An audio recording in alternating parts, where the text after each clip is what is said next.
இன்றைக்கான வீடியோ தாங்க வந்திருக்கு. வீடியோ வந்து சூப்பராக இருந்துச்சு அப்படின்னு தாங்க சொல்லணும். அதாவது வந்து நம்ம துரை இருக்கார்ல, துரைய வந்து ஆதி வந்து அட்ரஸே இல்லாமல் பண்ணிட்டாரு அப்படின்னு தாங்க சொல்லணும். அதெல்லாம் பார்க்குறக்கு சேனலை மட்டும் மறக்காமல் லைக் அண்ட் சப்ஸ்கிரைப் மட்டும் பண்ணிடுங்க. ஃபஸ்ட்டு எடுத்தோடனே தமிழ் பாப்பா வந்து ஒரு மாதிரி மூச்சு விட்டுக்கிட்டு இருக்காங்கல்ல, அந்த இடத்துல வந்து நம்ம ஆதியும் பாரதியும் வர்ற மாதிரி தான் காட்டிக்கிட்டு இருக்காங்க. வந்தவொடனே பாரதி வந்து தண்ணியெல்லாம் கொடுக்காங்க. குடிச்சு முடிச்ச உடனே நம்ம தமிழ் வந்து கொஞ்சம் நார்மல் ஆகிடுறாங்க. என்ன பண்ணிக்கிட்டு இருக்க, சின்ன பிள்ளைகிட்ட என்ன பேசணும்னு தெரியுமா தெரியாதா, முதல்ல இந்த இடத்த விட்டு கிளம்பு அப்படிங்கிற மாதிரி சொல்லிட்டு இருக்காங்க. உடனே ஆதி வந்து சொல்கிறாரு, பாரதி எதுக்கு இப்போ டென்ஷன் ஆகிறீங்க, அதெல்லாம் ஃப்ரீயாக விடுங்க, உட்காருங்க, நம்மளும் சாப்பிடுவோம் அப்படிங்கிற மாதிரி சொல்கிறாங்க.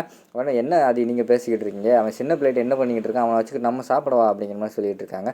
உடனே ஆதி வந்து சொல்கிறாங்க, அதெல்லாம் ஃப்ரீயாக விடுங்க பாரதி, அதாவது சில அனிமல்ஸை வந்து நம்ம கூப்பிட்டு வீட்டுக்குள்ளே வச்சு குளிப்பாட்டினாலும் அது அதோட வேலையை தான் செய்யும் அப்படின்னு சொல்லிட்டு பழமொழியே இருக்குல்ல. அப்படி இருக்கும்போது எதுக்கு அவங்ககிட்டலாம் போய் பேசணும், மனுஷங்கனாலும் பேசலாம், அவன் வந்து மிருகம், அவங்ககிட்ட போய் என்னத்தை பேச, வாங்க உட்காருங்க, அவனை அடித்து எனக்கும் கையெல்லாம் வலிக்குது, வாங்க சாப்பிட்டா தான் தெம்பு வரும் அப்படின்னு சொல்லிட்டு உட்காந்து சாப்பிட ஆரம்பிக்கிறாங்க. சாப்பிட்டுக்கிட்டே இருக்கும்போது வந்து நம்ம இவங்க இருக்காங்கல்ல, துரை வந்து சொல்கிறாரு, சில பேருக்கு எவ்வளோ தான் அவமானப்பட்டாலும் ரோசமானமே வரமாட்டேங்குது அப்படிங்கிற மாதிரி சொல்கிறாங்க. பாரதிக்கு வந்து பயங்கரமாக டென்ஷன் ஆயிடுது. ஏய் யாரை பார்த்து என்ன பேசிக்கிட்டு இருக்கு அப்படின்னு சொல்லிட்டு கையில் அந்த கத்தி எடுத்துகிட்டு பயங்கரமாக குத்த போகிற மாதிரி காட்டுறாங்க. உடனே நம்ம ஆதி இருக்கார்ல, பாரதி என்ன பாரதி இப்போ தான் சொன்னேன் உட்காருங்க, அது நாய் சூரியனை பார்த்து குலைச்சா யாருக்கு தான் என்ன பயன், அது வாட்டில் குலைச்சிட்டு போகுது விடுங்க அப்படிங்கிற மாதிரி சொல்லிட்டு அவங்க சொல்லிகிட்டு இருக்காங்க. உடனே நம்ம பாரதி வந்து உட்காந்து நார்மலாகி சாப்பிட்டுக்கிட்டே இருக்கிற மாதிரி காட்டுறாங்க. அதுக்கடுத்து வந்து நம்ம பாரதி வந்து சாப்பிட்டுட்டு ஒருவருன்னு போயிடுறாங்க. ஆதி மட்டும் எழுந்திரிச்சு பார்க்காங்க. அந்த நேரத்தில் வந்து நம்ம துரை வந்து திருப்பி வம்புழுக்கிற மாதிரி காட்டிக்கிட்டு இருக்காங்க. என்ன துரை, அதாவது திருடனுக்கு தேள் கொட்டின மாதிரி பொத்திக்கிட்டு கம்முன்னு இருக்கணும் சரியா, உன் குடும்பி இப்போ என் கையில் சரியா, ஏதாவது மட்டும் நீ சில்மிஷம் பண்ண நேராக போய் மேட்ரை வந்து நான் பாரதிக்கிட்ட வந்து ஓப்பன் பண்ணிடுவேன். அதுக்கடுத்து தமிழும் பாரதியும் அவங்க கூட இருக்க மாட்டாங்க, அதுக்கடுத்து நீயே யோசிச்சுக்கோ அப்படிங்கிற மாதிரி சொல்லிகிட்டு இருக்காங்க. என்ன பண்ணுறேன்னு தெரியாமல் முழிச்சுக்கிட்டே இருக்கிற மாதிரி காட்டிகிட்டு இருக்காங்க. அந்த நேரத்தில் வந்து ரொம்ப கோவம் வந்து கையை வாங்க போகிறாங்க. அந்த நேரத்தில் வந்து இவங்க வந்து தடுத்துடுறாங்க. அறிவு வந்து தடுத்துடுறாரு. மாப்பிள்ளை இருங்க, ஏன் என் மாப்பிள்ளை மேலே கை வைக்க போகிறீங்க அப்படிங்கிற மாதிரி சொல்லிட்டு இருக்காங்க. மாமா உங்களோட பேச்சுக்கு தான் இப்போ மரியாதை பார்த்துக்கோங்க, நீங்கள் எங்கள் அம்மாவோட தம்பி, அதனால தான் நான் வந்து அவனை விட்டுக்கிட்டு இருக்கேன் அப்படிங்கிற மாதிரிலாம் மிரட்டிக்கிட்டு இருக்கிற மாதிரி காட்டுறாங்க.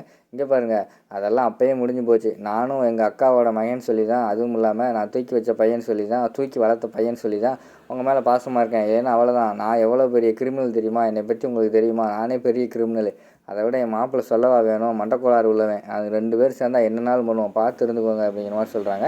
நம்ம ஆதி வந்து அந்த இடத்துல எதுவுமே பேச முடியாமல் உள்ளே போயிடுறாங்க. உள்ளே போனவொடனையும் அவங்க தமிழை பார்த்துக்கிட்டு இருக்காங்க பாரதி. உடனே அந்த இடத்துல ஆதி போயிட்டு, தமிழ் ஒரு 2 நாள் வந்து ரெஸ்ட் எடுங்க, அப்பா அம்மா உங்கள் கூட சேர்ந்து இங்கே இருந்து உங்களை பார்க்க போகிறோம் அப்படிங்கிற மாதிரி சொல்கிறாங்க. உடனே பாரதி வந்து சொல்கிறாங்க, நானும் அதை தான் நினச்சேன் பாதி, வீட்டிலே ரெஸ்ட் எடுக்கட்டும் அப்படிங்கிற மாதிரி சொல்லிக்கிட்டு இருக்காங்க. அடுத்து விறுவிறுன்னு நம்ம இவங்க இருக்காங்கல்ல, இவங்க வில்லன்கள்லாம் மீட்டிங் போடுறாங்க. நம்ம துரை வந்து எப்படியாவது வந்து தமிழை விடக்கூடாது அப்படின்னு சொல்லிட்டு யோசிச்சுக்கிட்டு இருக்கிற மாதிரி காட்டுறாங்க. அந்த இடத்துல வந்து நம்ம இவங்க போகிறாங்க, ஸ்வேதா வந்து போகிறாங்க. ஏய் இனிமேல் நீ வந்து தமிழை வந்து எதுவும் பண்ண போறியா அப்படிங்கிற மாதிரி கேட்காங்க. ஆமாம், தமிழை நான் சும்மா விட மாட்டேன் அப்படிங்கிற மாதிரி வந்து நம்ம துரை சொல்கிறாங்க. இங்கே பாரு அமைதியாரு, அதான் உனக்கு நல்லது, ஏன்னா அந்த ஆதி வந்து வெறி கொண்டு வேங்க மாதிரி சுற்றிக்கிட்டு திரிதான், என்னன்னாலும் நடக்கும் பார்த்துக்கோ அப்படிங்கிற மாதிரி சொல்கிறாங்க. என்ன நீ என்ன பயந்துட்டியா மாமா, என்ன மாமா உங்கள் மகா இப்படி பயந்துக்கிட்டு இருக்கா அப்படிங்கிற மாதிரி துரை சொல்லிக்கிட்டு இருக்காங்க. ஆமாம்மா ஸ்வேதா, எதுக்குமா பயந்துக்கிட்டு இருக்கா, அதெல்லாம் ஒன்றும் ஃப்ரீயாக விடு, எல்லாத்தையும் துரை மாப்பிள்ளை பார்த்துக்குருவாரு அப்படிங்கிற மாதிரி சொல்கிறாங்க. இன்றைக்கி நைட்டு மட்டும் தாண்டட்டும், நாளைக்கு காலையில் அவங்களுக்கு திருப்பி ஒரு பெரிய அடியாக கொடுக்கேன் அப்படிங்கிற மாதிரி சொல்கிறாங்க. என்ன மாப்பிள்ளை பண்ண போகிறீங்க அப்படிங்கிற மாதிரி வந்து அறிவு கேட்காரு. நாளைக்கு தமிழை நான் பண்ண போகிறத பார்த்து அவங்க 2 பேர் கதற போகிறாங்க அப்படின்னு சொல்லிட்டு அவங்க அந்த இடத்துலேருந்து போயிடுறாங்க. மறுநாள் காலையில் அன்றைக்கி நைட்டே வந்து நம்ம எல்லாருமே தூங்கிடுறாங்க. எங்கிட்டு பார்த்தா துரை வந்து எப்படியாவது தமிழை தூக்கிடணும் அப்படின்னு சொல்லிட்டு அவர் தூங்காமல் இருக்கார். இன்றைக்கி துரையை சும்மா விடக்கூடாது அப்படின்னு சொல்லிட்டு ஆதி வேறு தூங்காமல் இருக்கார். நம்ம பாரதியும் தமிழும் தூங்கிட்டு இருக்காங்க. ஆதி அந்த இடத்துல வந்து ஒரு போலீஸ் பாடி கார்டு மாதிரி அந்த இடத்துல சுற்றி வந்துக்கிட்டு இருக்காரு. இன்றைக்கி வந்து துரையை சும்மா விடக்கூடாது அப்படின்னு சொல்லிட்டு அந்த இடத்துல யோசிச்சுக்கிட்டு சுற்றி வந்துக்கிட்டு இருக்காரு. தூக்கமெல்லாம் வருது, ஆனால் டீ எல்லாம் போட்டு குடிச்சிட்டு தூக்கத்தை வந்து எப்படியாவது வந்து கட்டுப்படுத்திக்கிட்டு அந்த இடத்துல உட்காந்துக்கிட்டே இருக்கிற மாதிரி காட்டுறாங்க. அங்கிட்டு பார்த்தா நம்ம துரை வந்து இன்றைக்கி தமிழை தூக்காமல் விடக்கூடாதுன்னு அவர் ஒரு பக்கம் சுற்றிக்கிட்டு இருக்காரு.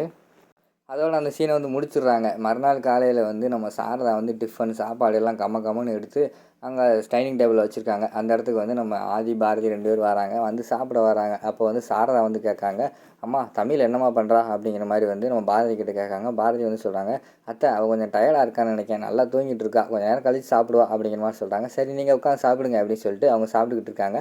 அந்த நேரத்தில் வந்து அறிவும் நம்ம ஸ்வேதா வந்துக்கிட்டு இருக்காங்க. அப்போ வந்து அறிவு வந்து சொல்கிறாரு, முட்டா பசங்க, அவன் அங்கே துரை வந்து தமிழை கடத்திட்டான், அது கூட தெரியாமல் இன்னும் தூங்கிட்டு இருக்கான்னு நினச்சிக்கிட்டு இருக்காங்க, வா இன்றைக்கி நம்ம நல்ல வேட்டை இருக்குது, நம்ம போய் உட்காந்து வேடிக்கை பார்ப்போம் அப்படின்னு சொல்லிட்டு அவங்க 2 பேர் வராங்க. இவங்க சாப்பிட்டு முடிச்சோடனே சாரதா வந்து சொல்கிறாங்க, அம்மாடி பாரதி, நேரம் வேறு ஆகிப்போச்சு. ஒரு சின்ன பொண்ணு இவ்வளோ நேரம் சாப்பிடாம இருக்கிறதெல்லாம் சரியாக வராது. வயிற்றுக்கு கரெக்டாக சாப்பிட்றணும். போய் தமிழை கூட்டு வா அப்படிங்கிற மாதிரி சொல்கிறாங்க. இந்த போயிட்டு வரேன் அத்தை அப்படின்னு சொல்லிட்டு விறுவிறுன்னு போகிறாங்க. போயிட்டு தமிழை கொஞ்சம் நேரத்தில் கூட்டு வந்துடுறாங்க. அவங்க கூட்டு வந்தோடனே பார்த்தோன்னே பயங்கரமான ஷாக் ஆகிடுது நம்ம இவங்களுக்கு. அறிவுக்கும் அவங்க பொண்ணு ஸ்வேதாக்கும். என்ன இப்போ துறை வந்து கடத்திட்டேன்னு சொன்னால் இங்கே பார்த்தா இவன் வந்துக்கிட்டு இருக்காளே என்னாச்சு அப்படின்னு சொல்லிட்டு பயங்கரமாக ஷாக் ஆகிடுது. அதுக்கடுத்து வந்து நம்ம இவங்க இருக்காங்கல்ல, அறிவு வந்து ஸ்வேதாவை வா ஒரு நிமிஷம் ரூமுக்கு வா, தனியாக வா அப்படின்னு சொல்லிட்டு கூப்பிட்டு போகிறாங்க. ஆனால் நம்ம பாரதி பார்த்துட்டு என்ன இவங்க நமக்கு தெரியாமல் ஏதோ பிளான் போடுறாங்க, அந்த குடும்பத்தில் என்னென்னமோ நடக்குது, நமக்கு தான் தெரிய மாட்டேங்குது அப்படின்னு சொல்லிட்டு அவங்க அந்த இடத்துல யோசிச்சுக்கிட்டு இருக்காங்க. வெறும் துறைக்கு முதல்ல ஃபோன் போடு அப்படிங்கிற மாதிரி சொல்கிறாங்க. துறைக்கு ஃபோன் போட்டால் நம்பர் வந்து சுவிட்ச் ஆஃப்னு வருது. அப்பா நம்பர் சுவிட்ச் ஆஃப்னு வருதுப்பா, எங்கே போனால் தெரியலையே அப்படிங்கிற மாதிரி சொல்கிறாங்க. என்ன சுவிட்ச் ஆஃப்னு வருதா, சரி வா ரூமில் போய் பார்ப்போம் அப்படின்னு சொல்லிட்டு 2 பேர் ரூமுக்கு போகிறாங்க. ரூமில் போய் பார்த்தா ரூமில் ஆளவே காணும். பாத்ரூமில் வந்து இருக்கானா அப்படின்னு சொல்லிட்டு பாத்ரூம் எல்லாம் ஓப்பன் பண்ணி பார்க்காங்க. பாத்ரூம்லேயும் ஆளை காணும். ஐயோ எங்கே போனான் அவன், என்னடானா குழந்தைய கடத்திட்டேன்னு சொல்லினா இங்கே என்னடானா குழந்தை இங்கே இருக்குது, என்னாச்சு என்ன நடந்துச்சுன்னே புரியலையே அப்படின்னு சொல்லிட்டு குழப்பத்தோடையே மாடியிலேருந்து கீழே இறங்கி வராங்க. இங்கிட்டு பார்த்தா நம்ம தமிழும் ஆதியும் ஜம்முன்னு உட்காந்து சாப்பிட்டுக்கிட்டு இருக்காங்க. இவங்க ஒரு மாதிரி கடுப்பில் இருக்கிறத பார்த்தோன்னே நம்ம ஆதி வந்து இந்தாங்க சாப்பிட்றீங்களா அப்படின்னு கிண்டல் பண்ணுற மாதிரிலாம் காட்டிக்கிட்டு இருக்கிற மாதிரி காட்டுறாங்க. அதோட பார்த்தீங்கன்னா அந்த எபிசோட வந்து முடிச்சிடுறாங்க.